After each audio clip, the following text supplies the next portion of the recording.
Assalamu alaikum everyone, I'm Dr. Fatima and welcome to my channel MRCPCH with Dr. Fatima. So today's video is one of the most requested one. What are the scopes of MRCPCH? I get asked about this like everywhere, every time. I think this is the one most important question that people ask, and I feel it is a very valid question. You should look into the scopes of a postgraduate degree when you're planning for it. Okay, so let's speak about it. I have done some research and from the Royal College website as well as some here and there, and from my personal experience, so I'll be sharing my views. So the MRCPCH stands for Membership of Royal College of Pediatrics and Child Health.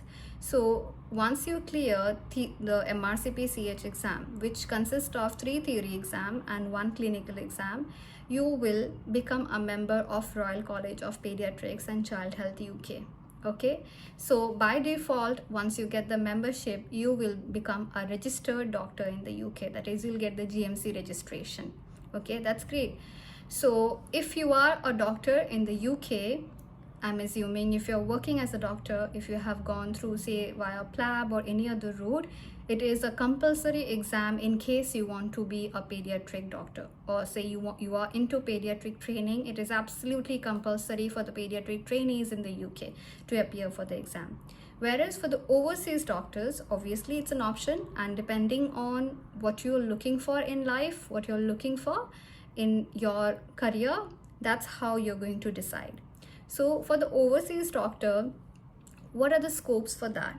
So if I'm an overseas doctor and I want to move to UK and I do not want to go through the PLAB route, which is quite lengthy and will ultimately lead to say it's only a licenseship exam, I want to go into specialty.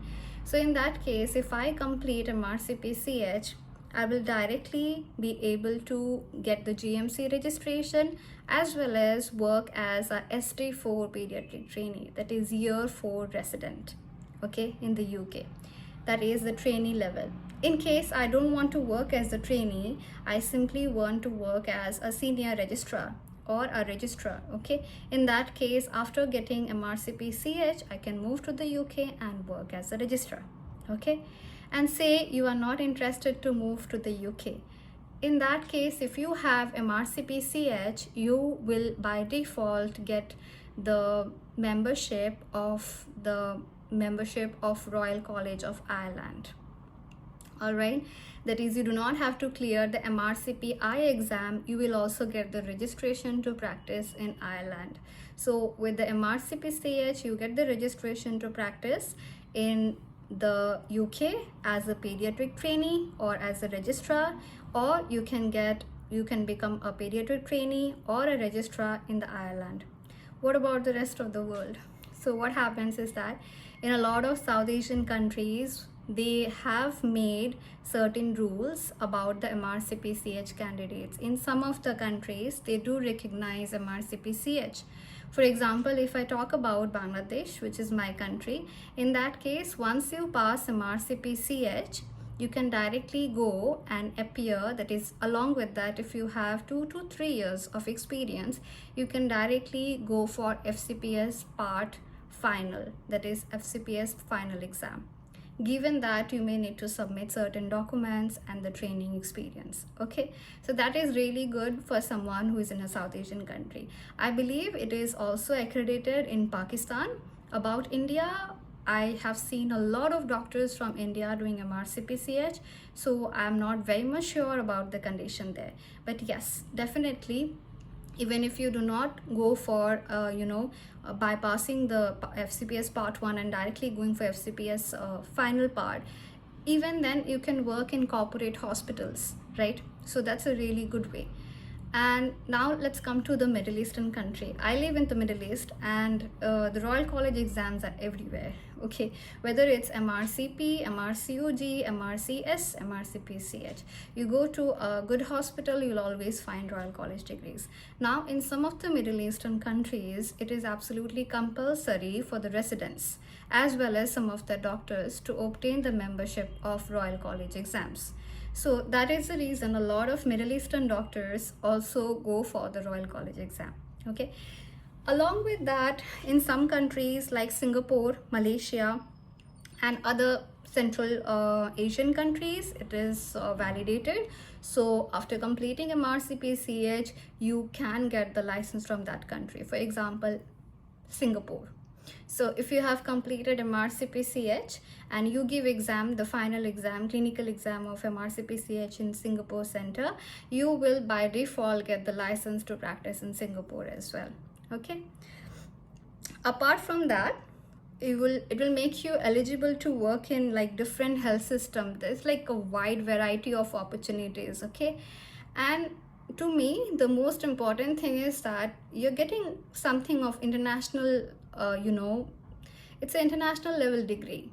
At the same time, we are sometimes uncertain about the path we take in life. So let's go for something that's very flexible. At the same time, flexible, by flexible I mean that when you do MRCPCH, you have the scope to move to Middle East. You can stay in your own country, say South Asian country. You can work in corporate jobs. Okay, you can move to the UK, you can move to Ireland, you can move to Europe. Some of the European countries also accept MRCPCH. So in that case, it's pretty flexible. And not to forget, the main thing is that it is extremely, a beautiful exam. Why I say is beautiful, probably that's not the right word for that. It will slowly develop your skills. So you pass part 1, you think like, all right, it is just a theory exam.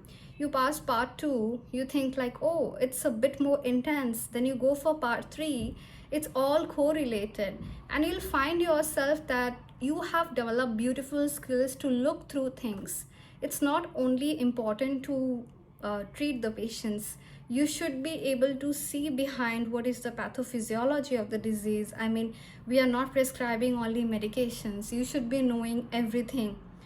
If you do not know the pathophysiology, if you do not know the mechanism of action of a drug, you do not know the pathophysiology of an illness, it's extremely difficult for you to develop the disease or understand the disease. So when it comes to gaining knowledge and skills, I feel like this exam is absolutely, your choice, absolutely a choice that you should consider. In fact, this is something that I have considered, and the only reason was because I saw how the exams are taken, and I was always very fond of the Royal College exams. So my idea was to have an exam, give an exam or do post-graduation where it will improve my skills as well as knowledge. It will be international. It will be widely accepted as allowing me to be flexible. So yeah, that's it.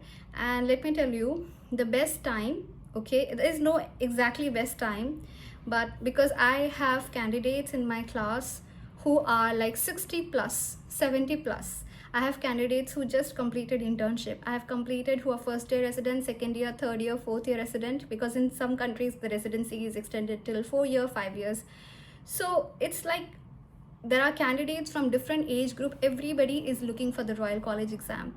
So I think the best time is that once you get into residency, that is the best time, okay, to do. I'll make a detailed video on that, but I hope this was helpful. And if anything I have missed, please feel free to write in the comment section. Thank you so much.